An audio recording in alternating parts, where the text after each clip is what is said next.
Hello बच्चों, हम लोग पढ़े थे अभी पोटेंशियल पढ़ा। इलेक्ट्रिक पोटेंशियल क्या होता है देखा था।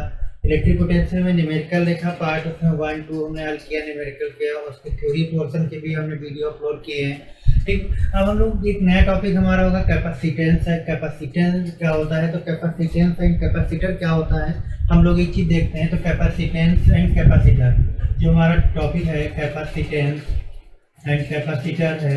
तो आज हम लोग पढ़ेंगे कैपेसिटेंस क्या होता है। तो कैपेसिटेंस क्या होता है, concept of capacitance, basic introduction देखेंगे। कैपेसिटेंस होता है, कह रहे capacitance conductor is measure. Capacitance जो है कंडक्टर का ही पार्ट है जो क्या करता है, मेजर को एबिलिटी स्टोर, एनर्जी को स्टोर करता है। हमने क्या बताया कैपेसिटेंस क्या होता है, तो एनर्जी को स्टोर करने की जो डिवाइस स्टोर करना ही क्या कहलाता है, कैपेसिटेंस कहलाता है। Capacitance of a conductor is to measure of its ability to store charge. हमने इसमें लिखा है capacitance of a conductor. Capacitance ये conductor is measure to of it ability to store charge. क्या करता है कैपेसिटेंस से, क्या करता है, चार्ज को स्टोर करना ही कैपेसिटेंस कहलाता है। किसके में, कंडक्टर के टर्म में। व्हेन कंडक्टर इज चार्ज, अगर कंडक्टर हमारा चार्ज होगा तो पोटेंशियल इज चेंज। अगर कंडक्टर चार्ज होता है तो पोटेंशियल हमारा क्या चलता है, चेंज हो जाता है। क्यों, क्योंकि उस एनर्जी हमारा कंडक्टर में स्टोर रहती है, इसलिए पोटेंशियल हमारा चेंज हो जाता है। उसी को हम लोग बोलते हैं कैपेसिटेंस। क्या बोलते हैं हम लोग, कैपेसिटेंस। कैपेसिटेंस क्या होता है, increase in the potential is directly proportional to the charge of the conductor.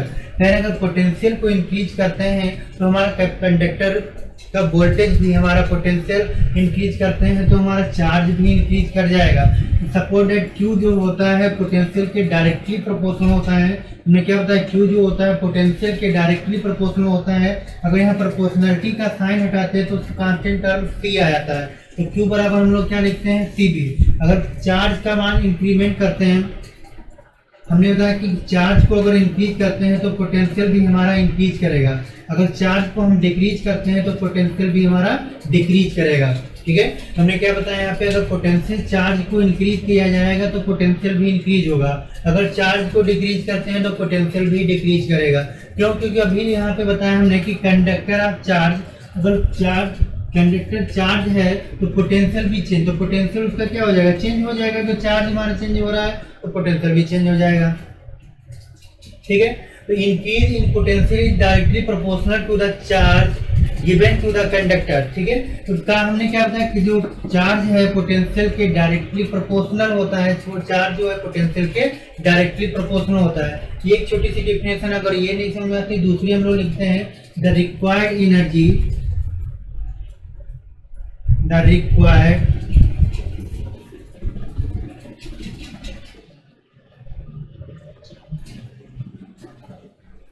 the charge required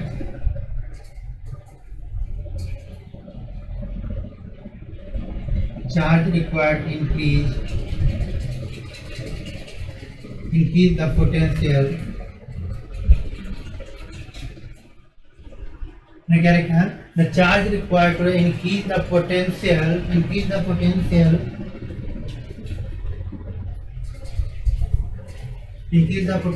of the conductor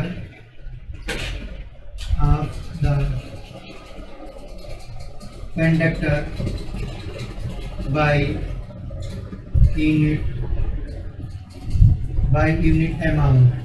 unit amount. मतलब एक यूनिट अमाउंट चार्ज जो हमारा इंक्रीज करता है उसी को हम लोग क्या बोलते हैं, कंसेप्ट बाय यूनिट अमाउंट। हमने क्या बताया, उसी को हम लोग कैपेसिटेंस कहते हैं। कैपेसिटेंस क्या करता है, हमने कहा चार्ज को स्टोरेज का जो काम करता है वो कैपेसिटेंस होता है। तो यहाँ पे डेफिनेशन हमने 2-3 लिख दी है। हमने पहले लिखी increase in potential directly proportional to charge. अगर चार्ज जो होता है पोटेंशियल के डायरेक्टली प्रोपोर्शनल होता है, चार्ज का मान इंक्रीमेंट करते हैं तो पोटेंशियल का भी मान इंक्रीमेंट होगा। दूसरी में डेफिनेशन लिखी the charge required to increase the potential of conductor by unit amount. Charge जो होता है हमारा यूनिट अमाउंट के हिसाब से रिक्वायरमेंट होता है। हम लोग इसकी एसआई यूनिट देखते हैं, ये स्क्रीनशॉट आप ले लें। एसआई यूनिट क्या होती है इसकी देख सकते हैं हम लोग। एसआई यूनिट की बात करते हैं तो एसआई यूनिट किसकी होती है, यहाँ पे फैरेड होती है। एसआई यूनिट फैरेड होती है, या हम कूलाम पर वोल्ट लिख सकते हैं। क्या रखते हैं, कूलाम पर वोल्ट लिख सकते हैं। अब इसकी जो सी होता है, सी को हम लोग क्या बोलते हैं, सी हमारा जो टर्म होता है सी ये है कूलाम्स का, इसको बोलते हैं कैपेसिटेंस कांस्टेंट बोलते हैं हम लोग। से हम लोग कैपेसिटेंस कांस्टेंट, हम C से कैपेसिटेंस को ही हम लोग C से रिप्रेजेंट करते हैं। तो हमारे पास C बराबर क्या आता है, C बराबर क्या होता है, एक कैपेसिटेंस का कांस्टेंट टर्म होता है और C बराबर होता है क्या है, Q अपॉन B लिख सकते हैं। C बराबर क्या लिखते हैं हम लोग, Q अपॉन B। C बराबर क्या होता है, Q अपॉन B लिखते हैं। तो हमारे यूनिट होती है, SI यूनिट क्या होती है, फैरेड होती है या वोल्ट, कूलाम पर वोल्ट होती है। SI यूनिट क्या होती है, फैरेड होती है या कूलाम पर वोल्ट होती है। ये कैपेसिटेंस क्या था, कैपेसिटेंस क्या होता है, हमने कहा एनर्जी को स्टोर करना कंडक्टर में, उसी को हम लोग कैपेसिटेंस कहते हैं। कैपेसिटेंस अगर हमारा कंडक्टर चार्ज हो रहा है तो पोटेंशियल भी हमारा चेंज हो जाएगा। हमने क्या होता है कि चार्ज जो होता है वो पोटेंशियल के डायरेक्टली प्रोपोर्शनल होता है। अगर चार्ज का मान इंक्रीमेंट करते हैं तो पोटेंशियल का मान भी इंक्रीमेंट होगा। अगर चार्ज को मान को डिक्रीज कर देते हैं तो पोटेंशियल का मान भी हमारा डिक्रीमेंट हो जाएगा। हमने क्या लिखा, दूसरी एक डिफरेंस लिखी, the charge is required to increase the potential. अगर चार्ज हमारा रिक्वायरमेंट है, पोटेंशियल हमारा इंक्रीमेंट हो रहा है, तो बाई यूनिट अमाउंट, अमाउंट के साथ देखते हैं, उसे हमको बोलते हैं कैपेसिटेंस। से क्या बोलते हैं, इट्स कॉल्ड कैपेसिटेंस। इसकी SI यूनिट क्या होती है, फैरेड होती है, हम कूलाम पर वोल्ट लिखते हैं। अब इसके बाद स्क्रीनशॉट ले ले, हम लोग देखेंगे इसकी डायमेंशन क्या होती है। हम लोग पढ़े भी कैपेसिटेंस क्या होता है, बात करते हैं कैपेसिटेंस डिपेंड किस पे रहता है, तो फिर साइज एंड शेप पे कैपेसिटेंस कंडक्टर पे डिपेंड करता है, सराउंडिंग मीडियम पे कैपेसिटेंस हमारा डिपेंड करता है, presence of other conductor near by, जो पास में अदर कंडक्टर होते हैं उस पर डिपेंड करता है। अब हम लोग यूनिट ऑफ कैपेसिटेंस की बात करते हैं, मैं पहले ही बताया था इसकी यूनिट क्या होती है, फैरेड होती है, या कूलाम पर वोल्ट लिख सकते हैं। अगर हम बात करते हैं C बराबर क्या होता है, Q अपॉन B होता है। अगर इन्हें कहा Q बराबर हमारे पास 1 कूलाम है, अगर वोल्टेज भी बराबर हमारा कितना 1 वोल्ट है, तो कैपेसिटेंस कितना आएगा, तो 1/1 हो गया। तो हम क्या लिख सकते हैं इसको, C बराबर 1 कूलाम वोल्ट इनवर्स, मतलब 1 कूलाम 1 वोल्ट लिखा जा सकता है, 1 वोल्ट लिख सकते हैं। ये हमारी क्या है, इसकी कूलाम आ गया। 1 फैरेड किसके बराबर होता है, तो हम बताएंगे 1 कूलाम वोल्ट के बराबर होता है। 1 वोल्ट अगर जो है या 1 कूलाम चार्ज है, दोनों का क्वांटिटी सेम है, तो उसे 1 फैरेड कहते हैं। सपोज ये यूनिट कैसे कन्वर्ट करते हैं, अगर यहाँ पे आता है 1 माइक्रो फैरेड लिखा होता है तो उसको लिखते हैं 10⁻⁻6 फैरेड होता है। अगर 1 मिली फैरेड लिखा होता है हम लोग लिखते हैं 10⁻³ फैरेड होता है। अगर 1 पिको फैरेड लिखा होता है तो हम इसको लिखते हैं 10⁻12 फैरेड। ये क्या होता है, 10⁻12 फैरेड के बराबर होता है। ठीक है, तो ये हमारी यूनिट से हमने क्या होता है, कैसे यूनिट निकालते हैं, इसकी यूनिट क्या होती है, फैरेड होती है, या वोल्ट पर कूलाम लिखते हैं, कूलाम पर वोल्ट लिखते हैं। अगर 1 कूलाम बराबर 1 वोल्ट होता है तो 1/1 हो गया, तो 1/1 क्या हो गया, कूलाम। 1 कूलाम बराबर होता है 1 फैरेड किसके बराबर होता है, अगर चार्ज हमारा 1 कूलाम है, वोल्टेज भी हमारा 1 वोल्ट है, तो 1 कूलाम चार्ज जनरेट होता है। हम बात करते हैं इसकी डायमेंशन क्या होती है, कैपेसिटेंस की डायमेंशन निकाल लेते हैं हम लोग। डायमेंशन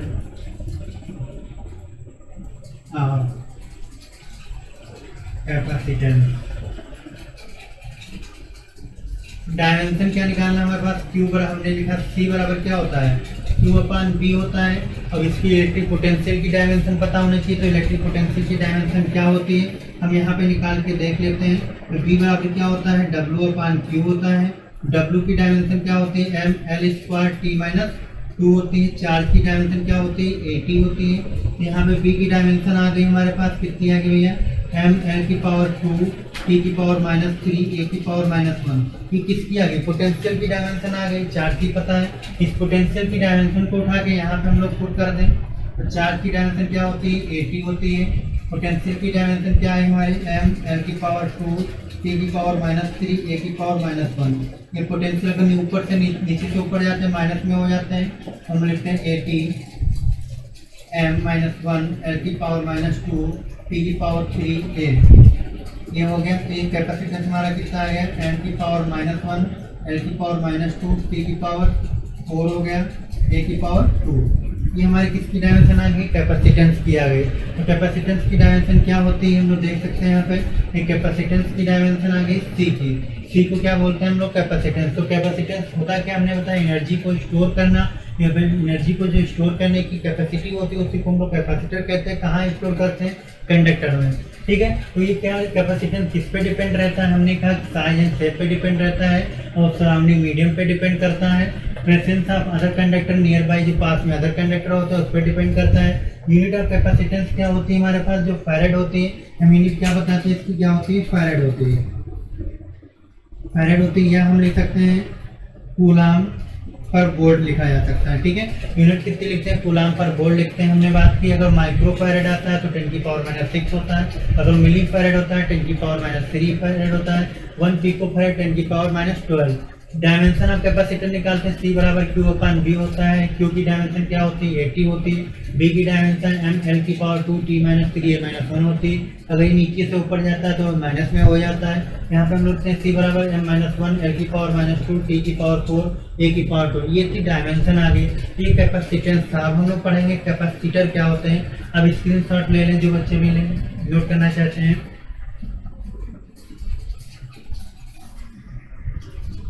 हम लोग पढ़े थे भी कैपेसिटेंस क्या होता है, हम लोग पढ़ेंगे कैपेसिटर क्या होता है। तो कैपेसिटर क्या होता है, कह रहे हैं पेयर ऑफ कंडक्टर, कैसे कोई pair conductor opposite charge in equal magnitude of different of condenser.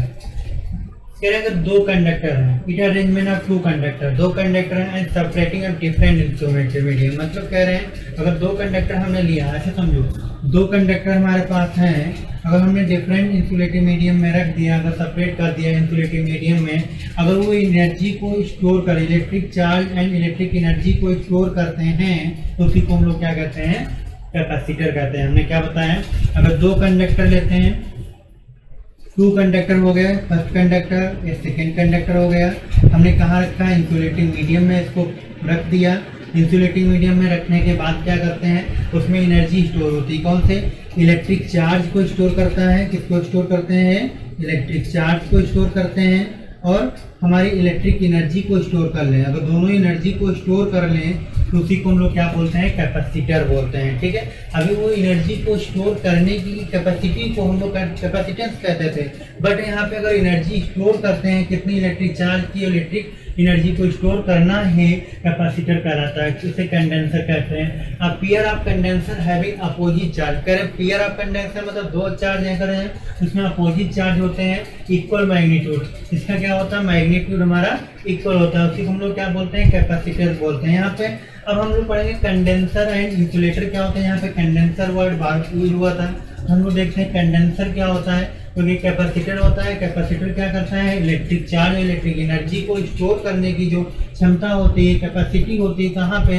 Insulating medium में जो स्टोर करते हैं, उसी को हम लोग कैपेसिटर कहते हैं। फिर से मैं बता रहा हूँ कैपेसिटर क्या होता है, अगर 2 कंडक्टर हैं, 2 कंडक्टर को सेपरेट करते हैं इंसुलेटिंग मीडियम में, इंसुलेटिंग मीडियम में अगर इलेक्ट्रिक चार्ज इलेक्ट्रिक एनर्जी को स्टोर कर दें तो उसी को हम लोग क्या बोलते हैं, कैपेसिटर कहते हैं। अब हम लोग पढ़ेंगे कंडेंसर और इंसुलेटर क्या होते हैं।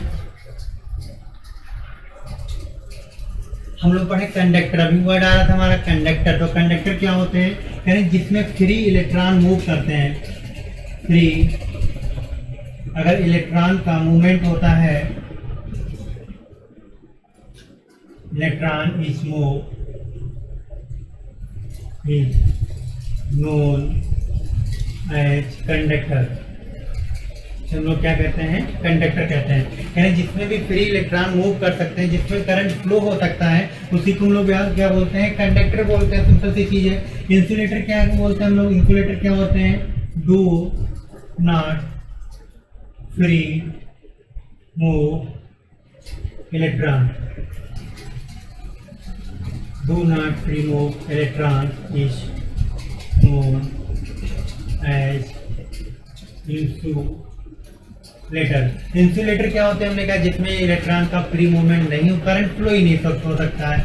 जैसे हम लोग प्लास्टिक वुड लेते हैं, रबर हो गई, इरेजर, ये एग्जाम्पल में आते हैं। यहाँ पे हम लोग वायर ले लेते हैं, कौन सा, कॉपर वायर है, कॉपर वायर हो गया, एल्युमिनियम ले लेते हैं हम लोग, जिसमें क्या होता है, करंट हमारा फ्लो हो सकता है। ठीक है, तो ये क्या हो गया, हमारे कंडक्टर हो गए। ये क्या हो गया, इंसुलेटर होते हैं। सेमी कंडक्टर क्या होते हैं, current combination of property combination of properties insulator and conductor is known as semiconductor। हमने क्या बताया, एक कंडक्टर क्या होते हैं जिसमें इलेक्ट्रॉन फ्री मूव कर सकते हैं उसे कंडक्टर कहते हैं। इंसुलेटर क्या होते हैं जिसमें इलेक्ट्रॉन का फ्री मूवमेंट नहीं होता है उसी को इंसुलेटर कहते हैं। सेमीकंडक्टर क्या होते हैं, जो कंडक्टर इंसुलेटर की प्रॉपर्टी जो कंबाइन होती है उसी को हम लोग क्या कहते हैं, सेमीकंडक्टर कहते हैं। जैसे हम लोग देख सकते हैं सिलिकॉन एजी एग्जाम्पल हो गया सेमीकंडक्टर के। सेमीकंडक्टर में क्या लिख सकते हैं हम लोग, सिलिकॉन हो गया, एजी हो गया।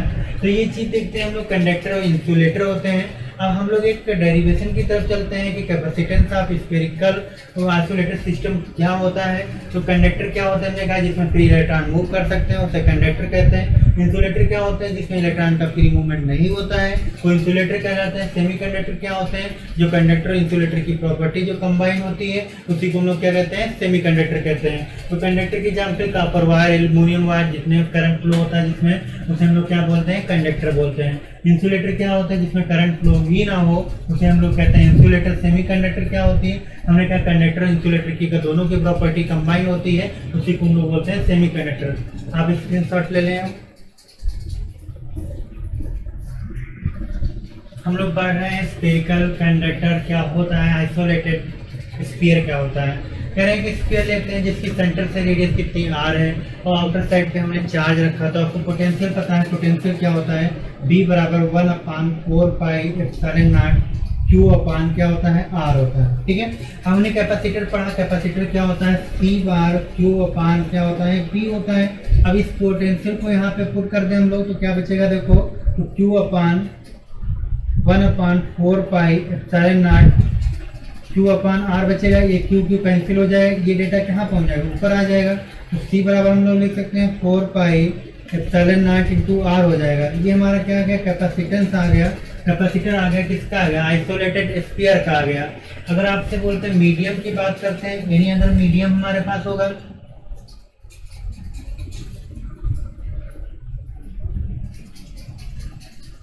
अगर हमारे पास मीडियम की बात करें तो कैपेसिटर मीडियम होगा, अदर मीडियम में होगा। अगर ये ईयर में हो गया, ठीक है, C बराबर क्या हो गया, ईयर में हो गया हमारे पास। C बराबर लिख सकते हैं हम लोग 4 pi epsilon not into R हो गया। अगर हमारे पास मीडियम में आते हैं तो बस C हम मीडियम में लिखते हैं। मीडियम में हमारे पास क्या जनरेट हो जाएगा, 4 pi epsilon not epsilon R into capital R। ये हमारा किसके लिए कैपेसिटेंस आ जाएगा, मीडियम के लिए आ जाएगा। ये था कैपेसिटेंस इन स्फेरिकल क्या होता है, आइसोलेटेड स्फीयर का कैपेसिटेंस क्या होता है। ये आइसोलेटेड स्फीयर का कैपेसिटेंस था। यहाँ पे हमने क्या किया, पोटेंशियल निकाला, electric potential due two point charge हमने पहले पढ़ा था। B बराबर क्या होता है, 1/4 पाई एप्सिलॉन नॉट Q/R होता है। यहाँ से कैपेसिटर भी पढ़ा, Q/B लिखा हमने और Q/B Q कैंसिल हो गया, 4 pi epsilon not into R बचा यहाँ पे, 4 पाई एप्सिलॉन नॉट R हो गया। अगर ईयर की बात करें तो ईयर में इतना रहेगा और मीडियम की बात करें तो मीडियम में इतना हमारे पास बचेगा, मीडियम में आ जाएगा। अभी तक जिन बच्चों ने चैनल को सब्सक्राइब नहीं किया सब्सक्राइब कर लें, बेल आइकन को प्रेस कर लें। अगर कोई प्रॉब्लम होती है तो कमेंट बॉक्स में शेयर करें। Thank you.